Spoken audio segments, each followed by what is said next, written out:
Well, this is a little bit of a different configuration here, the way it looks like Facebook has set things up. So hopefully I'm going to come out in the right direction. Good afternoon to you.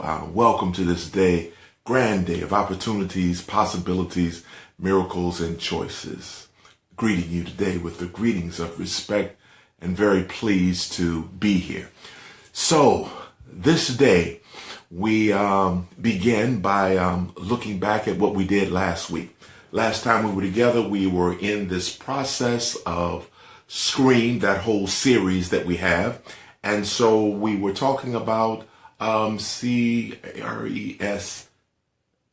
No, that's respect. C-R. So we talked about reaching out. How did that go? Did you reach out and help someone with the intention of receiving nothing back? Just the idea of giving to someone. Did you reach out to help someone in your ability or your challenge to make things well? Did you reach out? Were you open to receive support when it was coming to you from a different direction? Hopefully you did. And I want to thank you again for sharing your comments and thoughts with me and with others that you've had a chance to do that with.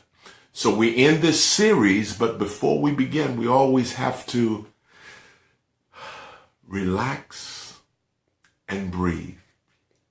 Last time we talked about the boa constrictors, the people, places, and things that makes it difficult for us to relax and breathe. Did you have to cut the head off of some of the things that may be interfering with your ability to relax? Sometimes our difficulty in relaxing and breathing comes because we don't take the time to appreciate the things that we have until we lose them. And then we get all tensed up. We can't relax because we've lost something. What if today we use this moment to reflect on the things that we have and relax and breathe and just say thank you? Doesn't matter what your beliefs are, what you believe in or who you believe in or anything like that. Just to say thank you. Let me take you through a few steps. If you're able to see, even if you need some assistance with glasses, take a minute and breathe and just say thank you for your vision. If you're able to hear, just relax and breathe and say thank you for that ability. If you're able to smell and appreciate the different smells, relax, take a moment, say thank you for that. You still have the ability to taste and recognize differences in food. Some people go through medical treatments and they lose their ability to recognize taste. Relax and breathe and say thank you for that ability. If you can still touch, if you have some mobility, even if you need some assistance in moving around, relax and say thank you for the ability just to be able to move around and do that. You know what inspired me to do this? I'm going to tell you what inspired me. This last weekend, I was working out of town. Just before I worked out of town, you know, they say as you get older, you shouldn't sleep under fans and things. I must have slept under a fan. Got to a point, couldn't lift this shoulder hardly up. All kinds of pain through the weekend. Once I had the pain, I remembered how good it was when I didn't have that. And I said, man, how many of us don't appreciate all of the gifts and talents and abilities and natural functions that we have that we don't be thankful for and appreciate until we lose some measure of it. Even something as simple as our ability to breathe. Even if it's a little strained sometime, relax, breathe, say thank you. Relax, breathe, and say thank you for your ability to have had true friends, to know what it feels like to have had a true friend. You know, they use the expression, the ride or die person who will stand and stick with you, who loves you just for you. You know, unfortunately, many of my ride or die friends have died. They're not with me anymore. But I relax and breathe and enjoy the fact that I know what a real friend feels like.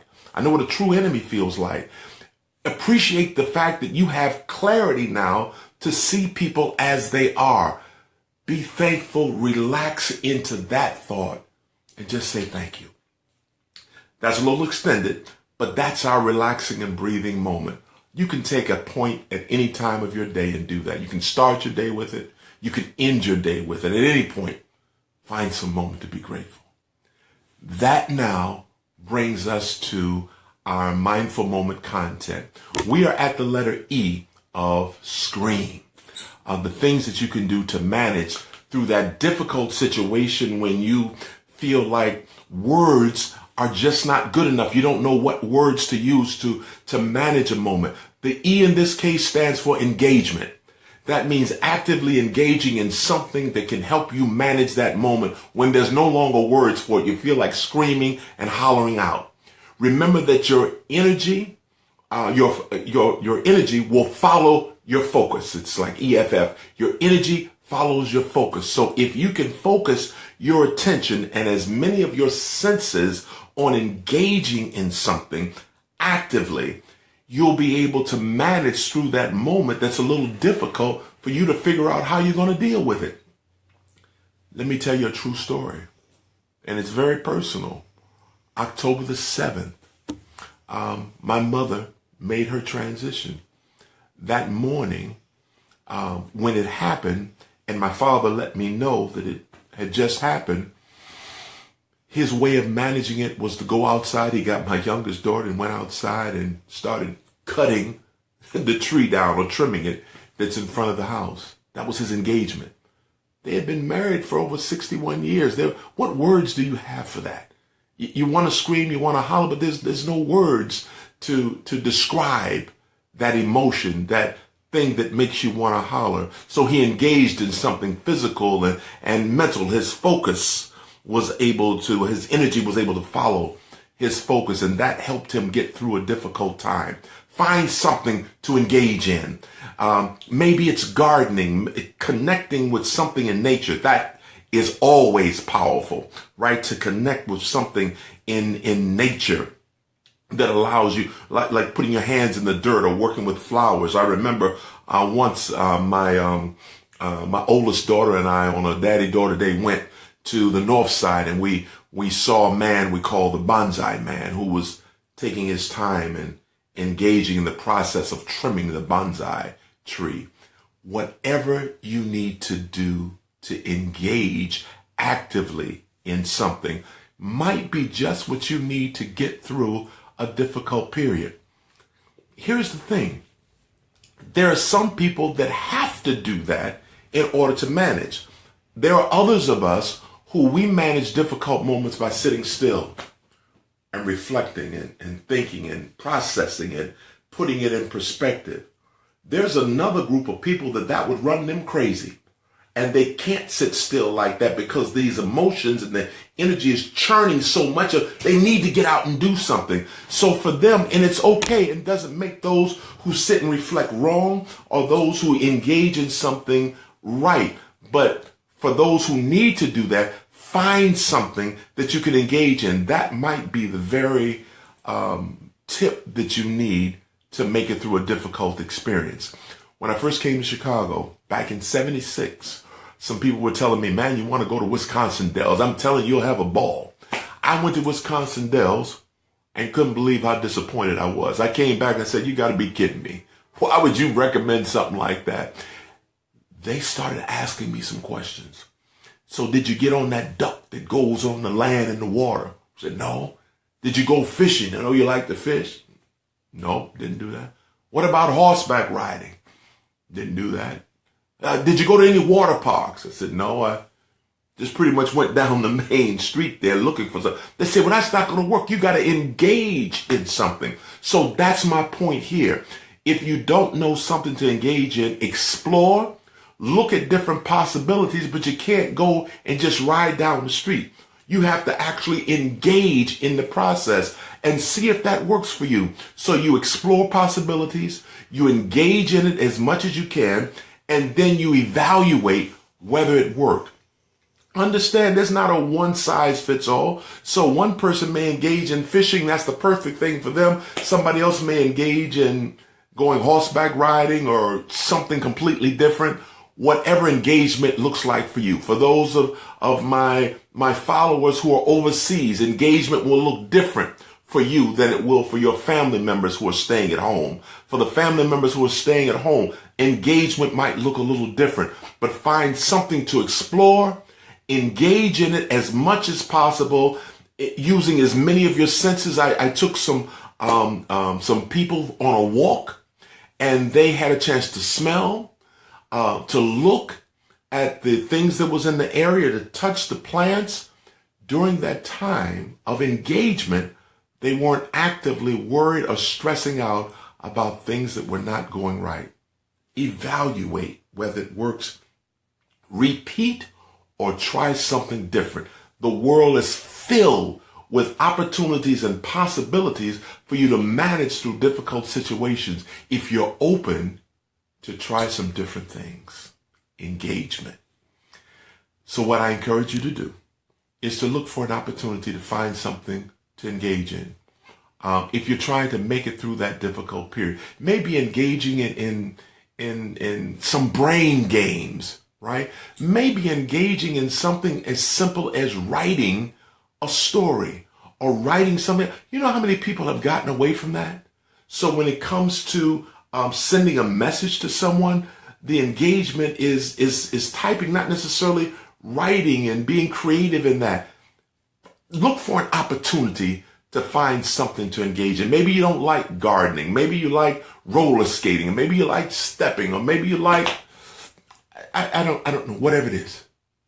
Find something to engage in. Look for creating an opportunity to do that. And if you have someone, say you're all good, and you contact, or someone contacts you and you know they're having a difficult time, try to encourage them to look for something to engage in to help them manage it.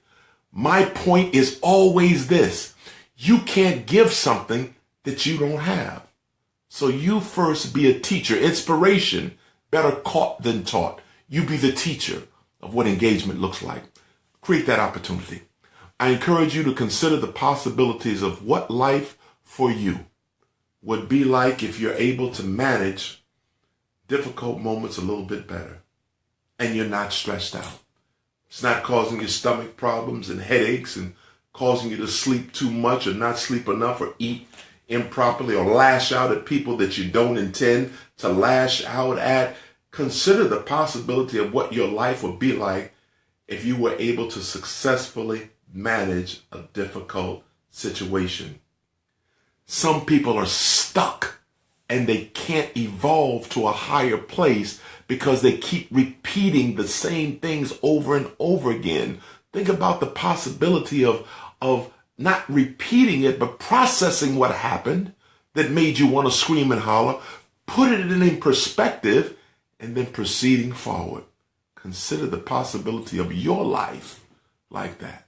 And lastly, expect and experience grand things, miraculous things to happen in your life as you become more conscious, you become more mindful of your moments as you travel through. I encourage you, share this message. Somebody needs it. Somebody needed it and they didn't get it. Somebody needs it right now. You might share the video. If you don't want to share the video, that's okay.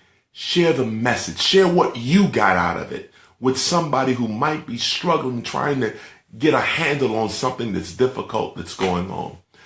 For those who are overseas, I wish your travels be well and that you're able to grab something from this. For those who are still on domestic soil trying to work things out. For those who have nothing to do with military at all, but just trying to make it from Sunday to Sunday again. Consider trying some of these things, adding them into your toolbox and passing it on to someone else. I thank you so much for listening, for being a part of this. As I'm moving just a little bit better with my shoulder, I hope you move better through life. My wish is that you travel well with respect. Next week is the A. But the A is so long, you're only going to get a snippet of it. But the A is one of the most powerful ones of this whole screen thing. You don't want to miss that part. So I look forward to seeing you then. Again, as I said, travel well. Leave me your comments and thoughts about ways that you're using this to make you stronger. Till next time, respect.